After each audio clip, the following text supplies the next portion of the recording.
Welcome to the last W. Brent Bergen Lunch and Learn lecture of the year.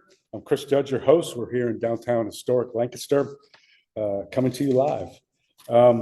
Couple announcements before I introduce our speaker. We have two courses that we're offering in the spring semester. One is Native American Perspectives in American Literature, Text, Film, and Culture by Professor Claudia Hyman-Priest. That's going to be in person. Dr. Evan Noe is offering an Introduction to Native American Studies. That'll be an asynchronous online course, also in the spring semester. Our next pop-up art market will be on January 17th. We'll have Becky Garris from the Catawba Nation and Stephanie Peak of the Tuscarora. That's 10 to 4, Saturday the 17th. Claudia is also starting a garden program. She's recently become a master gardener. Cultivating Connections garden program, Growing Grounded workshop. I'll pass that flyer around in-house, and you can look on our website to find out more about that for those of you coming in by Zoom. Our first lecture of 2026 is going to be David Webb. He's a member of the Tuscarora Indian tribe.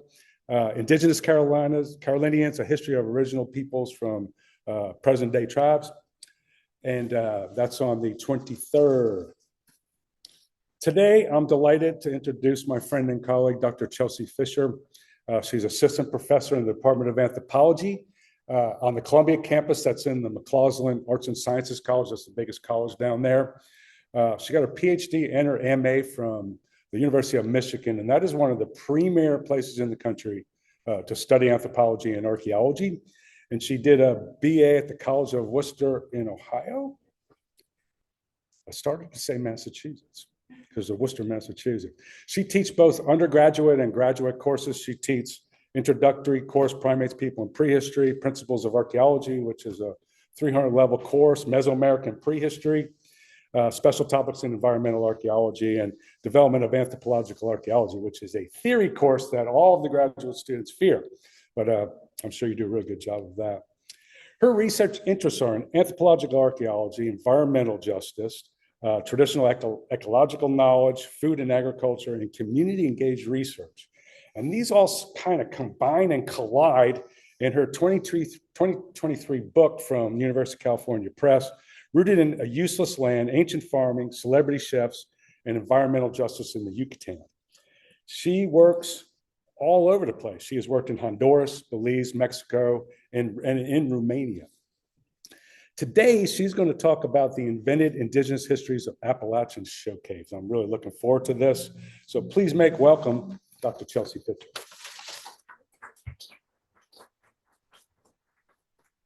All right, can everybody hear me okay? So good to see all of you who are here in person. Thank you for coming. Thank you everyone who's on Zoom as well. It's really a delight to be here at the Native American Studies Center to talk about this topic that I've been so excited to talk to anyone about for a couple of years now. And so thank you for having me here to talk about this work. All right. So we are going to be going into a cave. I will be taking you on this journey into a cave, but before we get into that, I want to first sort of position this talk that I'm going to be giving today with the other work that I've been doing, because from the introduction Chris just gave, I think maybe you're wondering, like, well, how does Appalachian Showcase fit into all of that? So for me, this story that I'm going to be sharing with you today starts when I had my first job out of grad school as a professor in the Environmental Studies program at Washington and Lee University in Virginia's Shenandoah Valley, right here where this blue star is. And I'm from New Jersey originally, so this was my first time really getting to know the Appalachia region.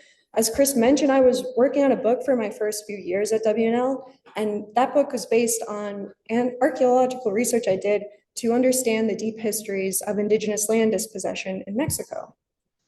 I was invited at this time to join WNL's Native American and Indigenous cohort, which was an organization founded by faculty and staff with Native heritage. And I'm a settler scholar, so by being brought into this work, I was really grateful for the opportunity to get to collaborate with these folks on lots of different projects and to learn about sort of the Native history of Appalachia. And then the pandemic happened. And so I wasn't really going to Mexico anymore. And as I was writing my book and in conversation with folks in the cohort, I started thinking about the Native histories of Appalachia and seeing all these connections between that history and the story of dispossession that I was writing about in Mexico. And I'm really interested in the ways that particular details about landscape and culture shape those histories. And so one of the most irresistible features in the Appalachian landscape is the show cave. So what is a show cave is a question that I would be asked a lot. When I started going around telling people, I'm really into caves now. I think a lot of people pictured me doing something like this. And I can't even leave this picture up too long on the screen because it scares me just to look at it. I start to feel not great thinking about these tight spaces and squirming around like an earthworm. That's not really what I was interested in having as an experience for myself. Rather, show caves, as I love this 19th century stereoscope of a lovely picnic at Mammoth Cave, a lot of the show cave literature from the 19th century reassures lady visitors that don't worry, you won't even get your petticoats muddy if you come here to this cave. And even though I'm not much of a petticoat wearer myself, that's the sort of experience that I was looking for, this very curated experience of the show cave. So have any of you in the audience here been to one of these show caves before? They're commercial caves. They're operated as tourist destinations. They have walkways and lighting, sometimes lighting that verges on the kitschy. I'm not afraid to say it. There's gift shops and museums, and sometimes you can't really tell the difference between the two of them. And in the case of Shenandoah Caverns in Virginia, they're the most terrifying animatronics that I've ever seen in my life, which are featured there in the upper right, just so you have a warning if you ever find yourself up there. So this history of show caves in Appalachia, and particularly in the Shenandoah Valley where I was living, goes back a really long time. And in fact, the first show cave in the United States opened in Shenandoah Valley in 1806, and it was called Wyer's Cave when it first opened, and today it's still operating as Grand Caverns. So in 1806, let's sort of set the scene for when this first show cave opens. Well, at that point, the Appalachian Mountains had been home to Indigenous Americans for more than 10 millennia. Algonquins, Siouan, Iroquois, and Muskogean-speaking peoples had called these mountains home for 10,000 years. Meanwhile, Europeans had been in the mountains for about 2.5 centuries at this point. First, they had been just passing through in search of gold and later fur, but then in the 18th century, the English colonial government incentivized settlers to go out and farm 2.5 million acres in the Blue Ridge in the Shenandoah Valley. After the United States gained its independence from England, the government turned its efforts towards the removal of the Cherokee, which they had determined to be the greatest threat to their own political sovereignty in this region. Things really began to reach a boiling point in 1829 when gold was discovered in Cherokee territory, specifically in Dahlonega, Georgia. And the following year, Andrew Jackson signed the Indian Removal Act, which set in motion this removal of tens of thousands of Cherokee, Seminole, Chickasaw, Choctaw, and Muskogee Creek people from their homelands. And meanwhile, though, of course, thousands of Indigenous Americans did manage to avoid removal through strategies of evasion, assimilation, and negotiation. So the case that I want to present to you today is that for the rest of the 19th century, the most overtly violent settler campaigns against Indigenous Americans shifted to the Western United States.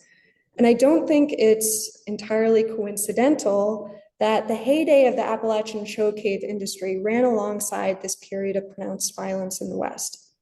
It reached its peak during the Reconstruction era and the Gilded Age of the late 19th century and into the 20th century with the Progressive era. And to illustrate this point, I want to pull together some key dates to sort of compare what's going on in the Western frontier and what's going on with this fledgling Appalachian show cave industry. So we see that, for example, in 1877, when the US Army carried out mass slaughter of Plains buffalo in an attempt to starve the Plains Native Americans. This is followed the following year by Luray Caverns in Virginia opening for the first time for tours.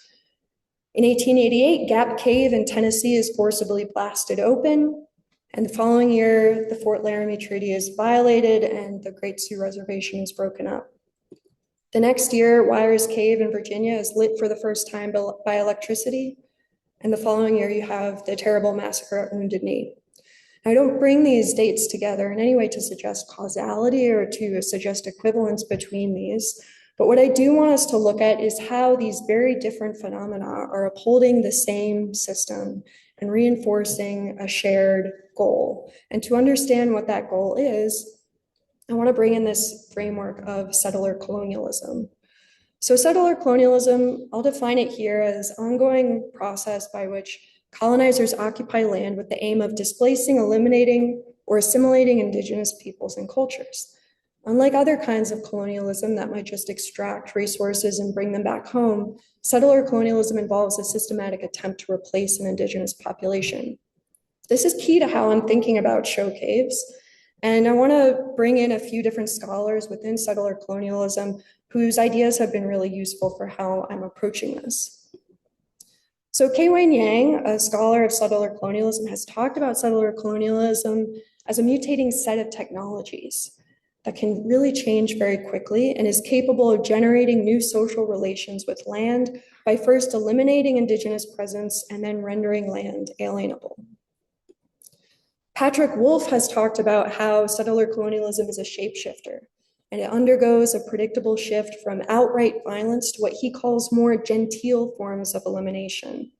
As part of this shift towards the genteel, the settler imagination pivots from viewing Native people as, quote, marauding savages to a, quote, romantic dying race. But whether it's outright violence or this genteel form, Wolfe argues that the goal remains the same of elimination. Eve Tuck has written with Yang about what they call settler moves to innocence. I think this dovetails really importantly with this concept of genteel forms of elimination. These are strategies that attempt to relieve the settler of feelings of guilt or responsibility without having to change much at all. And finally, the work of Mel Chen and their work on this idea of the sovereign fantasy has been really useful for how I'm thinking about show caves. This is a national or imperial project of absolute rule and authority.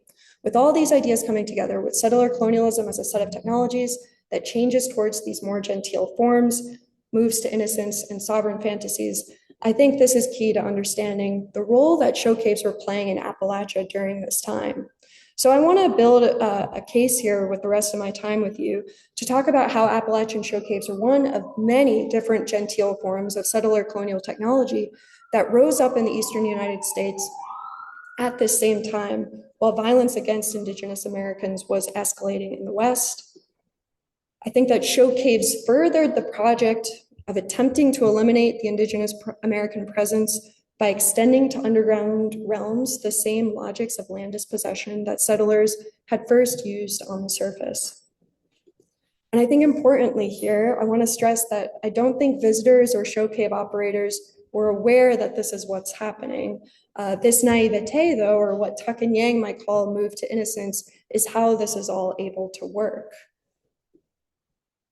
These ideas are based in this colonial principle of terra nullius that you might have heard about. This is an idea that I use a lot for thinking about the history of colonialism in Yucatan, and it's one that has played out in Appalachia as well.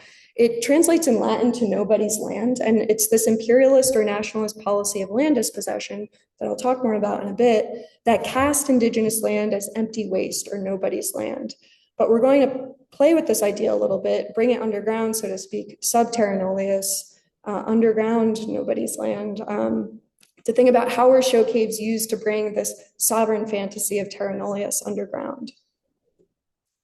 So I'm going to try to answer this question by looking at a rich corpus of materials, all from the show cave industry from this time: guidebooks, travelogues, ads, scientific publications, souvenirs, and literature. I'm going to mostly focus on this late 19th century to early 20th century period, but I'm also really fascinated with how the legacies of these dynamics continue to persist in modern show caves. And I went to so many of these in sort of the late COVID times in Shenandoah Valley, so I'm going to be drawing on my personal experiences of that. And you'll notice also that there is definitely a bias towards the Shenandoah Valley show caves in this, just because the history there is so rich, and that was where I was hanging around a lot. And I'm going to look at one sovereign fantasy in particular. I think that there's several that are at work in these caves, I think, for instance, you can make a strong case that the lost cause mythology of the Confederacy is also a fantasy that's alive in these caves. But since it's Christmas time, and I'm really interested in sort of the religious angle to a lot of this, I want to focus on a particular sovereign fantasy of Christian empire. So this idea of Christendom that a lot of settler sort of imaginaries were working to build at this time. I want to be clear too that for myself as a settler scholar, this work is based on an article that hopefully will be coming out in 2026, but this is not the type of collaborative work where I'm going to be able to offer any Indigenous histories of what these caves are. Rather, I'm really focusing on how these caves existed in the settler imagination. And my hope here is that by shining light on these sovereign fantasies that were projected onto show caves, maybe we can make room for the restoration of Indigenous histories to these places. And just to highlight a couple really exciting examples of this, a recent paper in Antiquity, Carroll et al., called Talking Stones, Cherokee Syllabary in Manitou Cave, Alabama, involves this really interesting collaboration between archaeologists and Cherokee leaders, where they're looking at 19th century inscriptions using the Cherokee Syllabary in Manitou Cave in Alabama, looking at how the cave fit into Indigenous belief systems, culture, practices. Likewise, Mammoth Cave in Kentucky, which is now a national park, their website offers some interesting examples of how the National Park Service is collaborating with tribal partners to really bring forward an Indigenous history of this cave. So I'm hoping that this work that I'm presenting today can clear some room for these histories to be restored. I'm going to tell this story in 3 parts, okay? So the first part I'm calling Doctrines of Discovery. So if you ever do go on a show cave tour, or maybe you have before, you'll know that one of the key components of any show cave tour is the discovery story. The discovery story is always presented often early on in the tour to tell the story of how the cave came to be discovered. And to give you an example of this, I'm going to start at a relative latecomer to the Virginia show cave scene. We're going to start at Skyline Caverns, which was opened as a show cave in the 1930s. And this is in Front Royal, Virginia. So imagine you're going into this cave, you've got your teenage guys, your guide, you're in a small group going down underground. He's showing us the different stalagmites, stalactites, telling us these stories, but then we get to what's going to be the climax of the tour. He stops us in front of a wooden door and gathers us all around. And then in this very hushed, reverential voice, he starts to tell us about a visionary named Walter Amos. He doesn't tell us much about Walter Amos. We know that Walter Amos from the story is a visionary. I think that's him there. In 1937, Walter Amos was digging around in Skyline Caverns, trying to figure out if this cave was going to be worth opening. And it was messy. The cave was full of mud, it was full of clay, and he and his team were starting to lose heart. But Amos was a visionary, right? So when they get to what appears to be a dead end, everyone else is ready to give up, but Amos notices in the wall that there's this clay plug. And he decides that they need to break through that clay plug. The other men that he's with are, about ready to give up, but he says, no, we're going to do it. So they start with their hammers, chipping away at this clay plug, chipping away. And it's hard work, but they're not giving up. Finally, they pierce a hole through the clay plug. And with a roar, a great rush of wind comes sucking through into the chamber that lays beyond with such great force that it actually, according to the story, rips off one of the hard hats of one of the workers and sucks it right through the wall. So our tour guide, who's gathered us in front of this wooden door, says this is where the clay plug was. And then he opens the door and leads us into the chamber that Amos and his team found. And the ceiling is covered with this rare cave formation called anthodites. These are so rare, they can only develop in a perfectly airless vacuum over millions of years, and they're covering the ceiling. They look like crystalline porcupine quills or sea anemones. They're absolutely gorgeous. And I have here, I'm going to pass this around. I brought some of my vintage postcards and stuff to share with you, so please pass it around. For folks on Zoom, it's one of the postcards that's up here. So these are on the ceiling, and in this moment, Walter Amos realizes that Skyline Caverns is going to be successful because no other show cave in Virginia has these anthodites. So the tour guide stopped the story there, led us through the room. You could barely see the anthodites because they were covered with this thick mesh because apparently people break them off all the time now. But later on, when I decided to do some research to learn more about Walter Amos, I learned that the story was a little bit more complicated than the tour guide had led us to believe. I learned that Amos was not just some guy that was out, digging around. He was a retired geologist that had been hired by the US government expressly with the purpose to look for potential show caves near the newly created Shenandoah National Park, which had opened in 1935. The aim of Skyline Caverns, the reason why they were digging around and so happy to see these anthodites, is that they were worried about the park not bringing in enough tickets. And they knew that a lot of tourists were stopping at established show caves further south, like Luray Caverns. And so by finding Skyline Caverns, this assured that the federal government would be able to make money from the national park as they had hoped. I love the story of the anthodites, and I love this picture of tourists gazing up at the anthodites in the 1950s. I love this story as a discovery story to look at more closely because I think that it exemplifies this fantasy of caves as vacant spaces that are waiting to be filled. What could be more empty, right, than this perfectly airless vacuum that has been sealed for thousands of years, allowing these anthodites to be filled? This makes me think of the colonial principles of the doctrine of discovery and terra nullius. I mentioned terra nullius before, but the doctrine of discovery is a 15th century church teaching which proclaimed that any newly discovered lands were empty so long as the people living there were not already ruled by a Christian monarch. The Pope in 2023 finally rescinded the doctrine of discovery. So it was continuing for that long, that this doctrine was used essentially to dispossess the homelands of millions of indigenous people across multiple continents as empty wastelands that were free for the taking because they were not ruled by a Christian prince. And I think that when I look at the role of discovery stories in the show cave tour, I think that just as the doctrine of discovery is authorizing this conversion of land to alienable land that can be taken, I think that discovery stories are doing a similar work of authorizing the conversion of a cave into a show cave.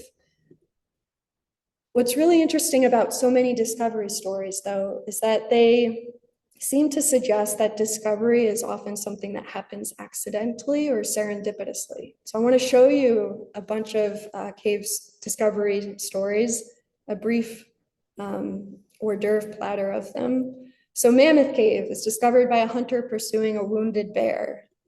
Wires Cave is discovered when a hunter searching for a lost trap stumbles into a sinkhole. Endless Caverns is discovered by two boys this time who are hunting rabbits. Shenandoah Caverns is discovered by two boys exploring a limestone quarry. Dixie Caverns is discovered by two farm boys after their dog Dixie fell into a sinkhole. Dixie was okay, don't worry. And so with all of these, even just, I brought these, I've been carrying around all these show cave brochures in my car for years now, and so I decided to bring them in, but I was just looking through a bunch of these that have discovery stories with like a cow got lost and found the cave. So this element of accidentalness is really interesting to me, because in reality, when you dig a little deeper into the history of show cave discovery, the discovery of a lot of these begins with calculated cave hunting, often driven by the promise of railroad money. And I think nowhere illustrates this better than the discovery of Luray Caverns in Virginia, which was discovered in 1878. The town of Luray was suffering a great deal after the Civil War. And some displaced Marylander teamed up with a team of locals, and they noticed that the railroads were taking very seriously the show cave industry. So they decided that they were going to try to find a cave in Luray.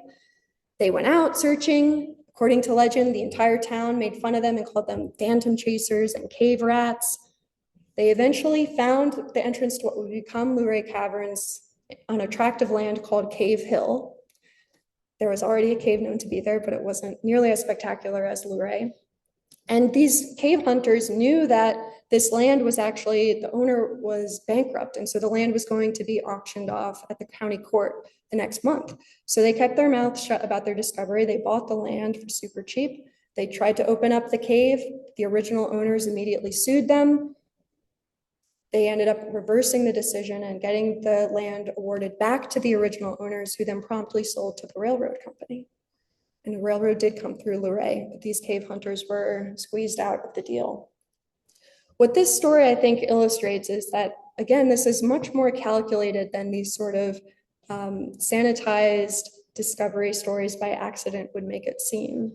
But across all of these discovery stories, which are, again, a hallmark of any of these show cave tours, they tend always to quietly erase or fictionalize the Indigenous presence and history from the land. They render land where the caves are found as empty, useless, or wilderness before this moment of settler discovery. And I think then, quietly, these narratives are serving to bring tourists into this sovereign fantasy of subterraneous, of empty underland. All right, my second part is called "What Wonders Hath God Wrought?" Okay, so if we imagine the show cave has been discovered, the next step is to turn on the lights. If you want to turn a profit at one of these caves, you have to turn on the lights. Because, of course, tourists wanted to see cave formations. They wanted to see stalactites and stalagmites and columns and all of it. And so at first, these show cave operators, they relied on candles. So you see in these pictures, people are holding candles. They would also have ribbons of magnesium tape that they might ignite, and that would create a burst of light for a very brief time that would light up to accentuate a certain feature. But the game changer, of course, was electricity. And so starting in 1881, electricity enabled show cave owners to curate visual experiences underground, or as this railroad guidebook to Luray Caverns put it, the entire subterranean palace is illuminated.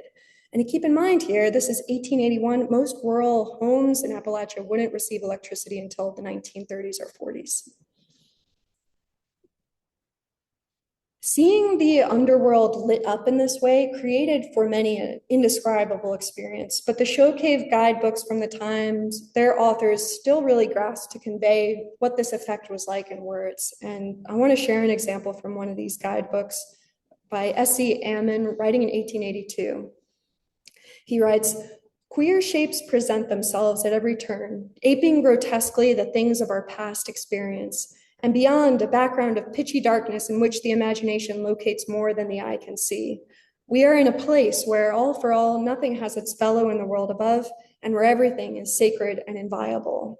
So that point there, nothing has its fellow in the world above, to suggest that it's completely otherworldly down here underground. But then he continues pretty gamely, "Let us examine objects more closely under the glow of overhanging electric light." And he promptly takes us to this first formation, which he tells us is Washington's Column, named, of course, after George Washington, the first president of the United States. So I want to look at names for cave formations in this part of my talk. These names for formations, for the stalagmites and stalactites and all these different chambers and things that were underground, they used what one 1870 writer called a strange and vicious jumble of nomenclature. And I think that these names worked to subdue this underworld wilderness, to subjugate it to the same imaginative structures that reigned above ground. So I want to ask you a few of these. We're going to look at a few formations. So I'm going to show you 3 of these. I want you to tell me, what do you see here? Huh? Chris Judge sees a hand. Anyone see anything else? Wet blanket. What do you see here? This is my favorite. Say again? A beard or a mustache? Oh, I like that. Fish market. Cheeseburger. All right, one more. What do you see? This is a hard one. Volcano. Caesar.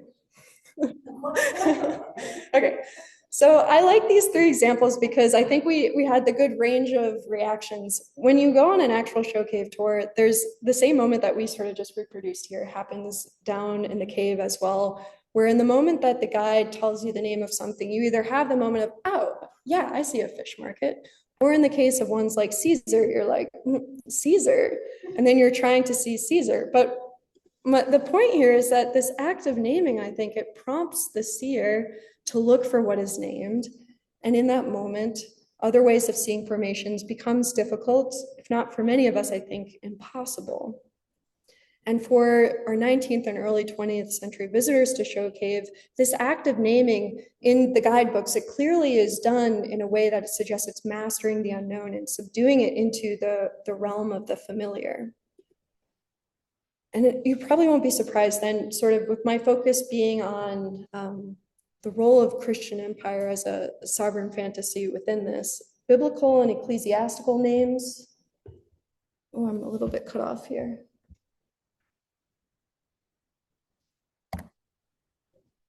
How do I do that? Oh, don't worry about it.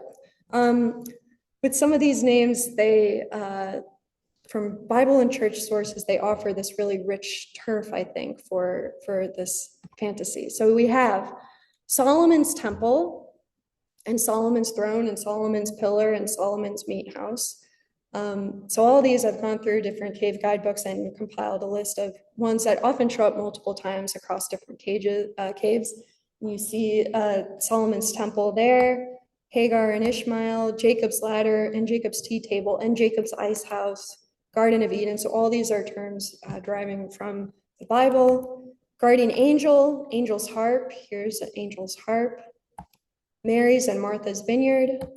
Tower of Babel is a really common one. Bishop, really common. Tomb of the Martyrs. Lot's wife. I would love to see Lot's wife. I've never seen her. Madonna and infant. Cathedral. It seems like any show cave, the biggest chamber automatically becomes named the cathedral. St. Paul's Cathedral, St. Peter, and then my favorite, Christ blessing little children. And I have another of these postcards. This is my personal favorite, and I love this postcard because I think it really shows the difference between trying to capture these names in a photograph where you're often left trying to imagine it, whereas with the artist's rendering, they're able to really pull out these details to make it appear like the thing it's named after. And this is still something that you see happening in show cave tours today. So these are just from the last few years. What used to be the Capitol Dome in Shenandoah Caverns has now, at least in recent tours, changed its name to the Bishop. You have Christmas trees in Solomon's Temple in Grand Caverns. And you have the face of Christ and the Nativity in Grand Caverns. So the face of Christ is here, and then here's a detail of the Nativity. So that could be your Christmas card if you're still coming up with ideas. To be clear, though, I just highlighted some examples that uphold this sort of biblical or ecclesiastical flavor, but these were existing comfortably alongside formations named for all sorts of figures and objects from history, mythology, nature, everyday life, and also from quote unquote exotic religious traditions and cultures, but always through this normative framework of Christianity. So I highlighted a few of my favorite examples: coat room, Cleopatra's Hall, radish room, lawyer's office, Bonaparte crossing the Alps, Stonewall Jackson, ladies riding whip. You get the idea. And here to highlight a few also, here's Stonewall's tent, Lake Lee. So again, remember what I was saying with lost cause mythology being another fantasy at work. Colonial column, very on the nose. And there's Capitol Dome. So I think that, again, while this is something sort of silly, and visitors during the time knew that these names were pretty silly too, but I do think this sort of innocuous, genteel practice did allow for this sort of annexation of new territories into the empire of the underground, of the above ground world. And to quote again from our Norfolk and Western Railroad's guidebook from 1900, this brochure urges the potential visitor to come to Luray. It says, throw yourselves into the arms of our Norfolk and Western and see for yourself. And as you gaze at the work of the great architect, God, who you involuntarily exclaim, "What wonders hath God wrought?"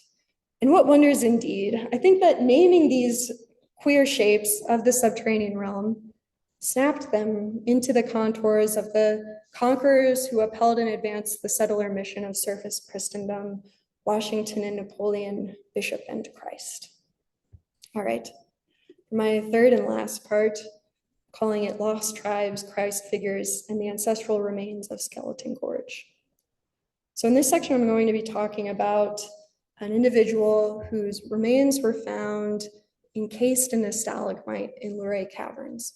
And so a lot of the descriptions of this individual dating from the 19th and early 20th century use language that we wouldn't use anymore. I think that these sources are worth quoting in their original language, and I'll do my best to use more appropriate language for talking about this person whose remains were found.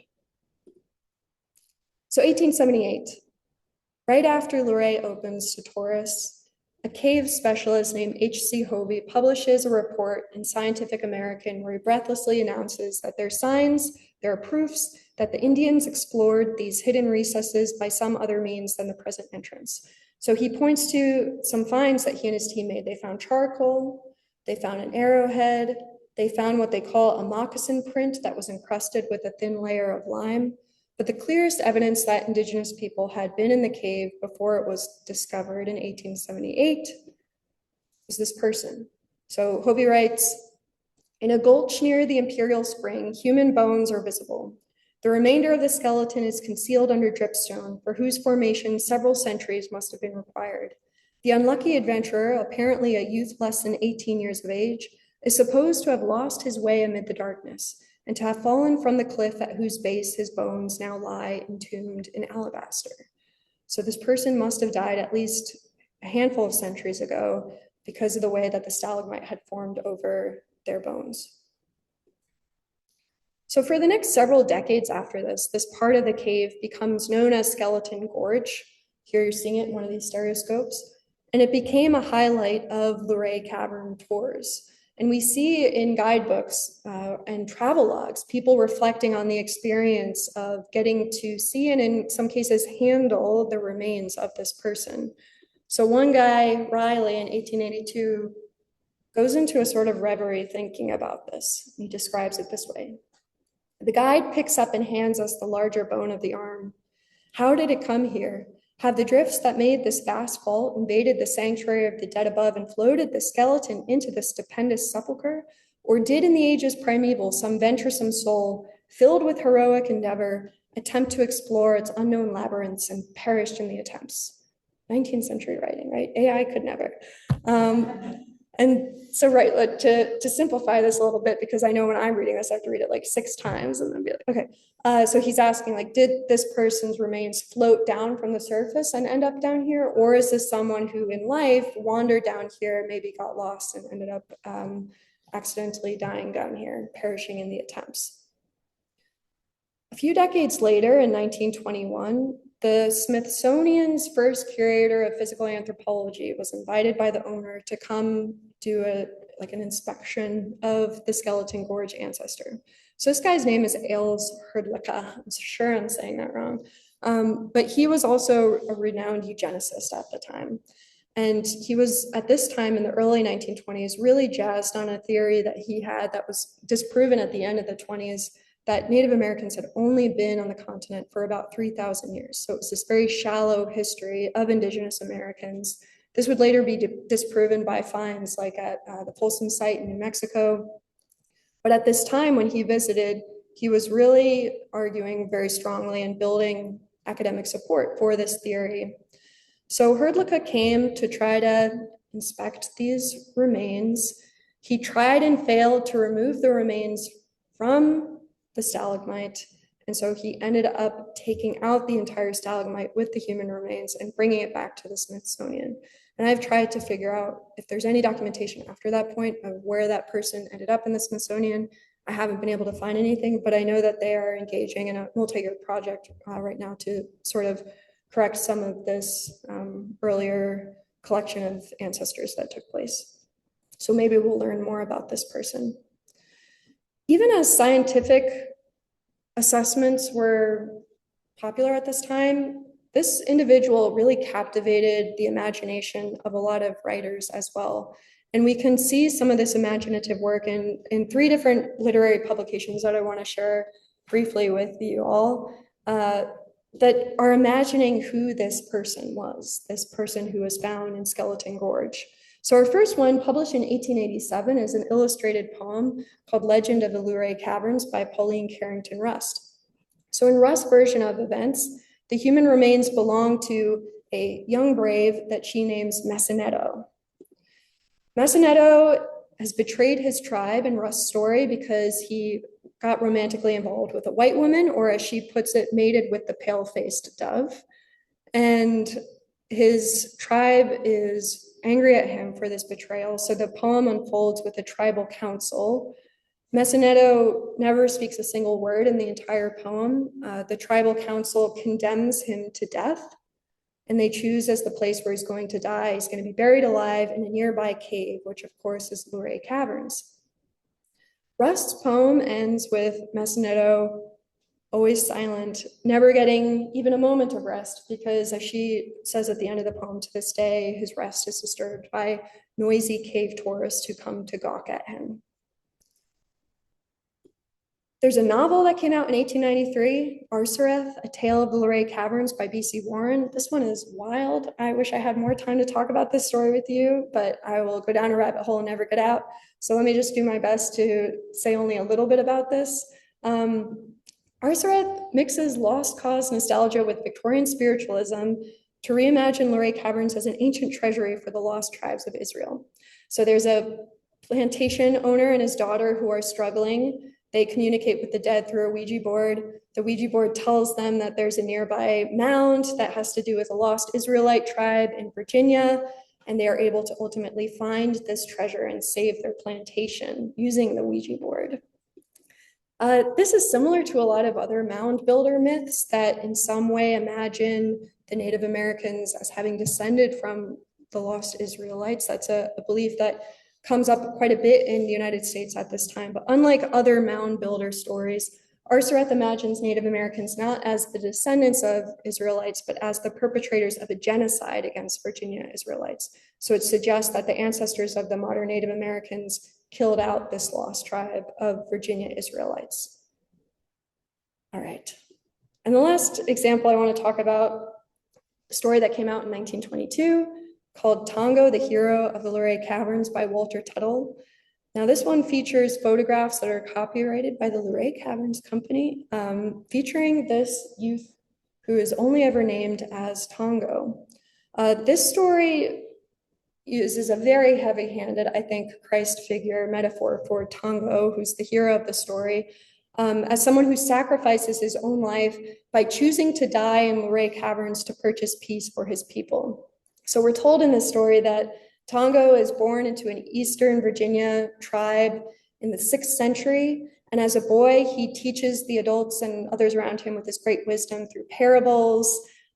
He learns that in order for there to be peace, someone has to be brave enough to go to a great cave in the West and confront the Great Spirit there, and that by voluntarily dying, he can purchase 1,000 years of peace for his people. So Tongo is so pure of heart that he sets off to this cavern in the West, which of course is Luray Caverns. He goes into the cave, we see this picture from the book here, and he approaches a feature that's named as the Silver Lake, which not coincidentally is something Luray Caverns had just opened the year before and was trying to drum up support for Silver Lake as a new site to see in the caverns. So Tongo goes to meet face to face with the Great Spirit there. The Great Spirit comes out of the Silver Lake and speaks to him and basically tells him, like, oh, you are wrong about who I am. I don't live in the sun as your people thought that I do, but I dwell in the hearts of men. And that goes into this long, very clearly like nodding to Christian theology about God to say that your people are wrong, but this is actually how the creator of the world is. Tongo tries to ask if he can take this truth back to his own people, but the Great Spirit tells him that they'll find out in 1,000 years. And Tongo gives his life to purchase a millennium of peace, knowing that the truth will be revealed in 1,000 years. And if you remember that this is deliberately set as him being a 6th century Native American. This puts us at the arrival of colonial missionaries who are bringing what Tuttle sees as the truth. With all of these then, the person whose remains were taken from Skeleton Gorge is effectively rendered an empty space ready to be filled with imagined fictions. We see it as the mute and romantic dying Indian in Rust's poem, the biblical remixing of genocidal histories in Warren's Arthureth, heavy-handed Christ allegories of Tuttle's Tongo, and also in Herdlicka's denial of a deep Indigenous presence in the US. All of these narratives, I think, are doing this work, this genteel work of advancing this sovereign fantasy of subterra nullius, of empty land in the imagination of these tourists. So let's come up with some concluding thoughts here, and then I'd love to hear any questions you have. So I was looking at this question of how were show caves used to bring the sovereign fantasy of terra nullius, or empty land, underground? I looked at discovery stories. We looked at the ways that these formations were named, and we looked at these literary and scientific imaginings of who this individual found in Luray Caverns was. With all of these, I think of the work of scholars Eve Tuck and Marcia McKenzie, who write about terra nullius and say that making land ahistorical is necessary to maintain this myth of terra nullius, that terra nullius relies on a stripping or an uprooting of history from land in order to fill that empty space with these fantasies. So then I think that for Indigenous histories to be restored to land, that has to include these innocuous places. I know that show caves, they're kitschy and they're silly, and I think they're also in a similar family with things like roadside gemstone mining or panning for gold. These types of tourist attractions, these tourist traps, I think these places too are important for thinking about how these Indigenous histories can be restored to land as a way of counteracting this fantasy of emptiness. And I think by expelling this sovereign fantasy from the cave, I hope that we can work towards opening space for anti-colonial histories and futures to be restored to the underland that are happening in collaboration with scholars, with Indigenous communities, to recover these histories that have been erased from places like show caves. So with that, I thank all of you for having me, for coming to the talk, all of these folks here for their help, and yeah, thank you so much.